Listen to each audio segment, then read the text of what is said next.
Break के बाद स्वागत है आप सभी का सत्ता का संग्राम में। और लगातार अलग अलग राज्यों की जो सत्ता के सेमीफाइनल की स्थिति है वो लगातार हम आपको बता रहे हैं। और इसी बीच बड़ी खबर मिल रही है भानु प्रतापपुर से। तो इस वक्त की बड़ी खबर भानु प्रतापपुर से, जहां छठवें राउंड की गिनती पूरी हो चुकी है। कांग्रेस की सावित्री मंडावी को 19,750 वोट मिले हैं। बीजेपी के ब्रह्मानंद नेताम को 9,820, यानी कि काफी बड़ा अंतर यहां पर देखने को मिल रहा है। तो कांग्रेस की सावित्री मंडावी लगातार आगे बढ़त बनाए हुए हैं। 19,750 वोटों से ज्यादा उन्होंने बढ़त बनाई हुई है। वहीं ब्रह्मानंद नेताम की जो स्थिति है वो काफी पीछे नजर आ रही है वोटों की गिनती में। तो छठवें राउंड की गिनती पूरी हो चुकी है। इस वक्त का बड़ा अपडेट हम आपको दे रहे हैं।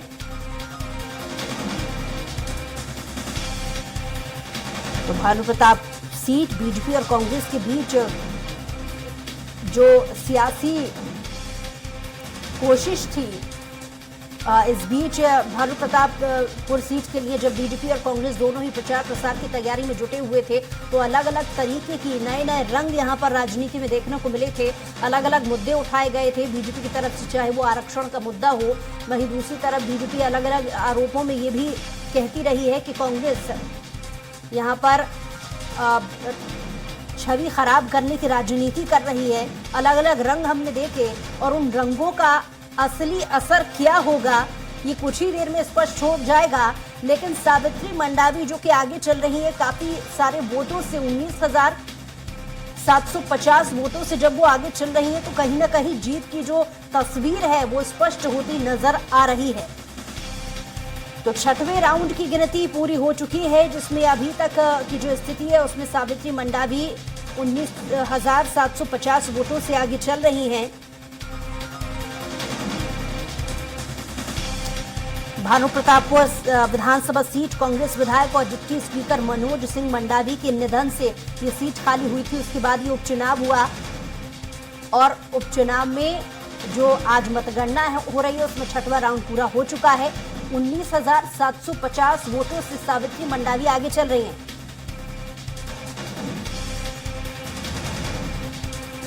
और छत्तीसगढ़ से वरिष्ठ पत्रकार पीसी रथ जी हमारे साथ लाइव जुड़ गए हैं। बहुत स्वागत है आपका। जी नमस्कार। पीसी रथ जी, जो अभी तक रुझान हमने अपने दर्शकों को बताए हैं, छठवां राउंड भी पूरा हो चुका है। 19,750 वोटों से सावित्री मंडावी आगे चल रही हैं। दावे दोनों ही पार्टी कर रही थी, लेकिन बड़ा सवाल ये महज एक सीट जीतना नहीं, बात प्रतिष्ठा की थी, जिसका साम दाम दंड भेद सभी स्थितियां दोनों ही पार्टी की तरफ से देखने को मिली। अभी मौजूदा स्थिति को लेकर आपकी तरफ से क्या कमेंट?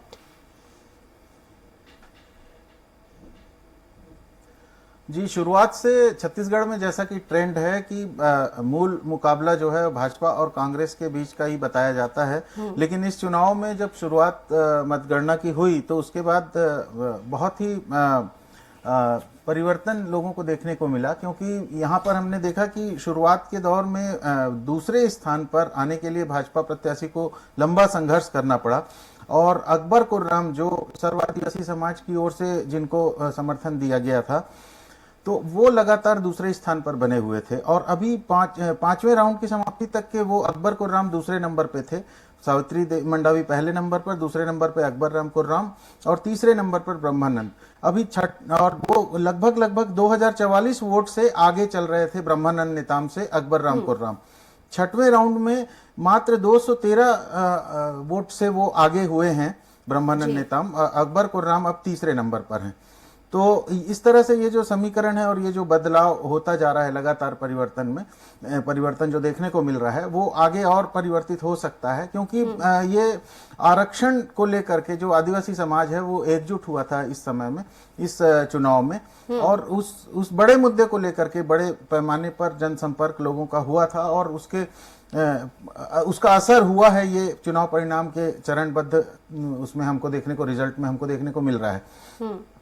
हालांकि भानु प्रतापपुर का चुनाव जो है वो उपचुनाव बहुत ही कम अवधि के लिए विधायक चुने जाने के लिए है लोकतंत्र की, लेकिन ये खूबी है कि यहाँ पर सभी को मौका मिलता है। और इस समय में जो ये लगभग अगले 2023 में चुनाव होने हैं विधानसभा चुनाव, उसके पहले ये जो दिसंबर में हम बैठे हैं और ये नया विधायक जो चुन करके आ रहे हैं वो उन विधायक महोदय को, जो भी महोदया हों, विधायक महोदय हों, उनको कार्यकाल का बहुत कम समय मिलेगा। लेकिन इसके बावजूद ये इस बात का तो है कि ट्रेंड कैसा है मतदाताओं में। जब से 2018 में सरकार बनी है, भूपेश बघेल जी के नेतृत्व में कांग्रेस की सरकार बनी है, वो लगातार सभी उपचुनाव, जितने भी उपचुनाव हुए हैं, वो लगातार जीतते जा रहे हैं। तो इस उपचुनाव को भी वे जीतेंगे ये अनुमान तो था ही, लेकिन आदिवासी चुनाव मतदाता जो हैं वो बड़े पैमाने पे छत्तीसगढ़ में प्रभावित करते हैं बहुत सी विधानसभा सीटों को, और बस्तर में खासतौर पे पिछले बार जो व्यापक जन समर्थन मिला था कांग्रेस को, तो वहां ये देखना महत्वपूर्ण होगा कि किस तरह से आदिवासी मतदाताओं ने अकबर राम कोर्राम को समर्थन दे करके दूसरे स्थान पर या दूसरे तीसरे स्थान पर जिस तरह से वो बने हुए हैं, तो वो एक ट्रेंड बताता है कि आगे चल के विधानसभा चुनाव में भी क्या क्या चीजें हो सकती है और किस तरह से राजनीतिक दलों को अपने परफॉर्मेंस में सुधार करना चाहिए। ये छत्तीसगढ़ में जो महासमुंद सीट है, ये रावघाट परियोजना के तहत रेलवे लाइन से पिछले सालों में जुड़ी हुई सीट है। इस सीट पे कांकेर जिले में पहली बार ट्रेन आई और इस तरह से ये बड़े पैमाने पर दावा किया जा रहा था कि हमने ये सुविधाएं दी है करके, लेकिन उसका असर उस तरह से भाजपा प्रत्याशी के पक्ष में दिखाई नहीं दे रहा है। और जाहिर है चुनाव के समय बहुत सारे मुद्दे उठते हैं और शुरुआत में भाजपा ये दावा कर रही थी कि ये चुनावी फायदे के लिए इस तरह से आरोप लगाए जा रहे हैं और गिरफ्तारी क्यों नहीं की जा रही है। वो बात और है कि अभी थोड़ा और समय लगेगा फाइनल नतीजे आने में, लेकिन बड़ा सवाल ये कि फैक्टर कौन सा काम कर गया, कांग्रेस को यहाँ पर कौन सा फायदा मिलता हुआ यहाँ पर नजर आ रहा है। क्या यहाँ पर जो ब्रह्मानंद नेताओं पर जो मामला चल रहा है, जिस पर भुनाने की कोशिश कांग्रेस की तरफ से की गई, ये आरोप बीजेपी लगाती रही है।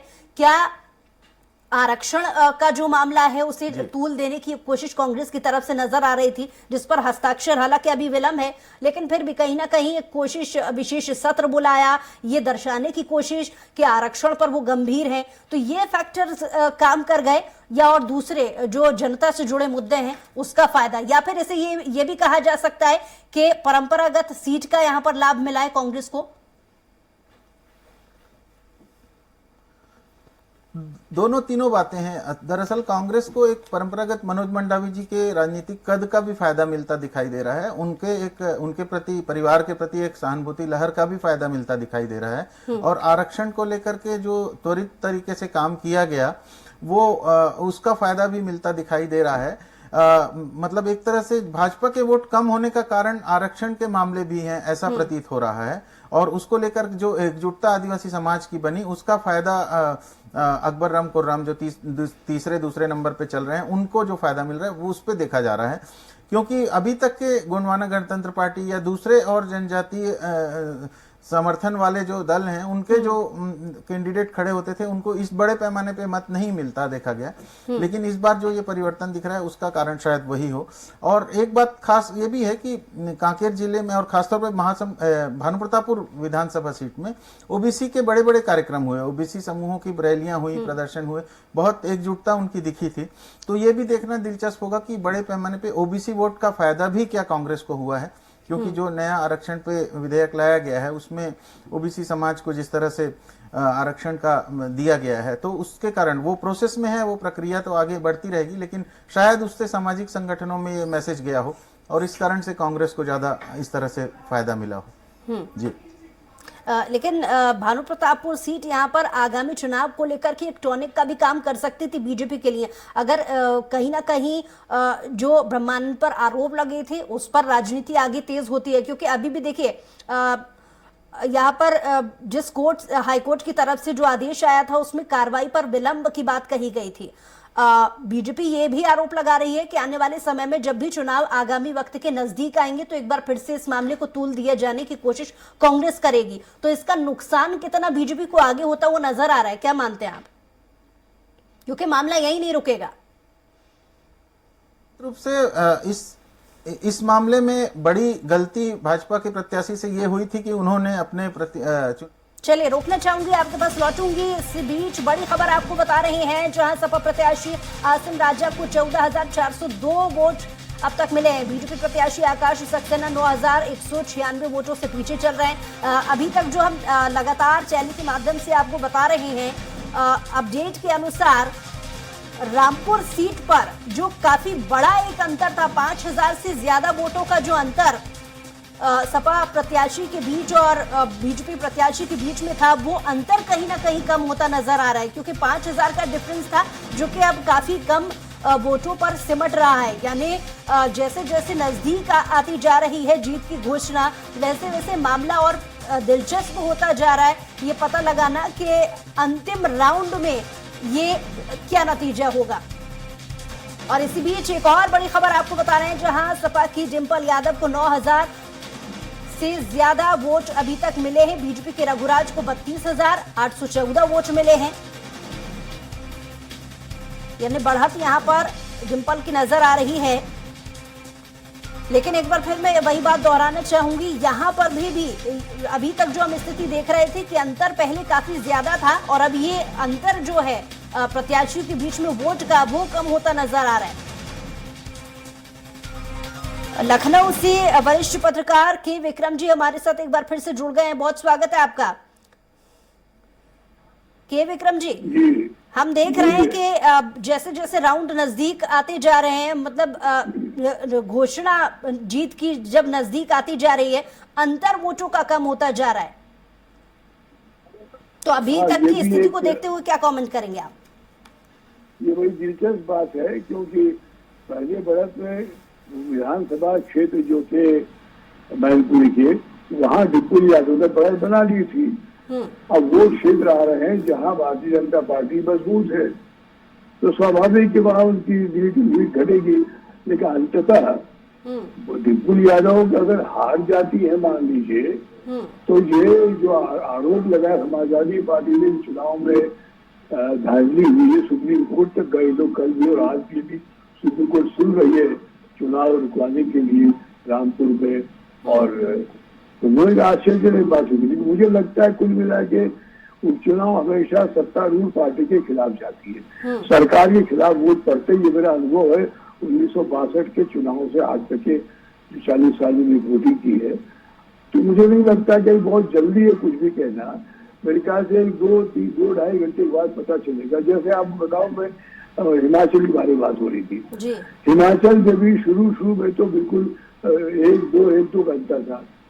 अब जयराम ठाकुर मुख्यमंत्री जीत गए और वहां भी बढ़त डाली भारतीय जनता पार्टी 4-5 की। तो अभी तो रद्दोबदल होते रहेंगे और अंततः अभी कुछ भी कहना मेरे ख्याल से एक स्पेकुलेशन होगा, स्पेकुलेशन, अनुमान, आशंका लगाना हो जाएगा जी। बिल्कुल, आप ही की बात से जुड़ी हुई एक बात यहाँ पर ये भी है, बात सिर्फ यहाँ पर वोट बैंक की इसलिए भी हो रही है, इसलिए मैंने आपसे ये सवाल किया कि प्रतिष्ठित सीट रही है सपा की, मैनपुरी और रामपुर दोनों ही ऐसी सीट रही है जहां पर सपा पर कब्जा रहा है। ये पिछले काफी समय से ये सीट उनके खाते में ही रही है। अगर वोट का अंतर यानी वोट परसेंटेज का अंतर काफी ज्यादा होता है, आपको नहीं लगता कि ये इस पार्टी के लिए आगामी चुनाव के लिए मुश्किल खड़ी हो सकती है? क्योंकि गेम चेंजर भी यहाँ पर साबित हो सकता है वो वोट परसेंटेज आगे के चुनाव के लिए।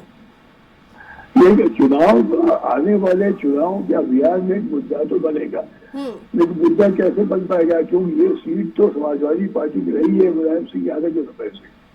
तो इसमें केवल मार्जिन पे अंतर होगा, कितने मार्जिन से मुलायम सिंह जीते थे 90,000 वोट से। अगर डिंपल यादव 90,000 से कम से जीतती है तो ये एक भारतीय जनता पार्टी को मुद्दा मिल जाएगा कि उसकी जनाधार बढ़ा है मैनपुरी में और समाजवादी पार्टी के वोट घटे हैं। तो ये पता चलेगा मेरे ख्याल से 2-2.5 घंटे के बाद। फिलहाल डिंपल यादव जो इतने 60,000 वोट से आगे है, ये साबित करता है कि समाजवादी पार्टी का जनाधार घटा नहीं है, उनके वोट इंटैक्ट है, उनको पड़े हैं वोट। केवल जो संदेह हो रहा था कि 2 लाख मायावती के वोट है, यहाँ दलित वोट है, उनका क्या होगा नजरिया? लगता है कि वो वोट नहीं गए हैं भारतीय जनता पार्टी को, वो काफी बड़े पैमाने पर गए समाजवादी पार्टी को। तो मायावती ने कि वो कितने कारगर रही अपने मतदाताओं के लिए, ये कहना अभी मुश्किल होगा। जी चलिए, बहुत शुक्रिया हमारे साथ जुड़ने के लिए, तमाम बातचीत के लिए। और पीसी रथ जी लगातार हमारे साथ, छत्तीसगढ़ से वरिष्ठ पत्रकार लगातार जुड़े हुए हमारे साथ live. PC Singh ji, PC रथ जी, जैसा कि हम देख रहे हैं कि कांग्रेस पार्टी की सीट पर 71% से ज्यादा वोटिंग हुई है। इस वोटिंग परसेंटेज को, क्योंकि देखिए आप भी वरिष्ठ पत्रकार हैं, हमारा काम होता है एक एनालिसिस करना हर पहलू पर। यहाँ पर सत्ता में परसेंटेज एक गेम चेंजर की भूमिका भी निभाता रहा है समय समय पर। इस परसेंटेज को आगामी वक्त में, आगामी चुनाव से भी और भानु प्रतापपुर सीट से भी अगर जोड़कर देखा जाए तो कैसी स्थिति आप आगे देखते हैं?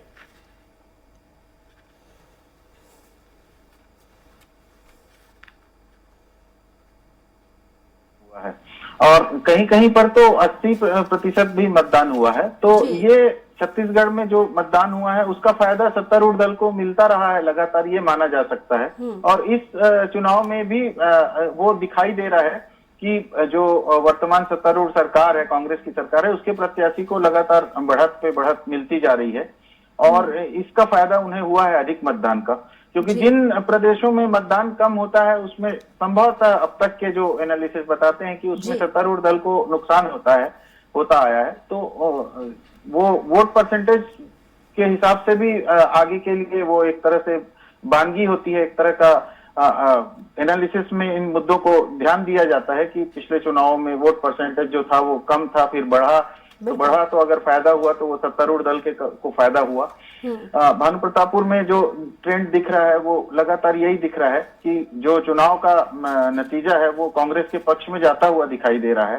हालांकि मुकाबला त्रिकोणी हो चुका था और त्रिकोणी मुकाबले में भी इस तरह से कांग्रेस को लगातार फायदा होता दिखाई दे रहा है। ये बात मायने रखती है और कांग्रेस को अपनी रणनीति में सफलता मिली, ये माना जा सकता है। बिल्कुल, चलिए बहुत शुक्रिया हमारे साथ जुड़ने के लिए, तमाम बातचीत के लिए।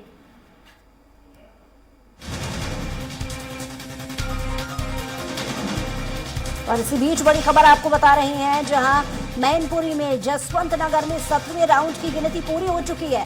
सपा की डिंपल यादव 60,557 वोट से आगे चल रही हैं, यानी अच्छी खासी बढ़त यहां पर उनकी तरफ से बनी हुई है।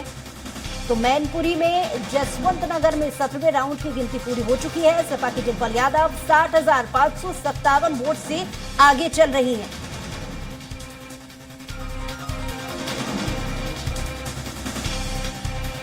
और यहाँ पर रुकिए एक छोटे से ब्रेक के लिए, ब्रेक के बाद जल्द लौट रहे हैं।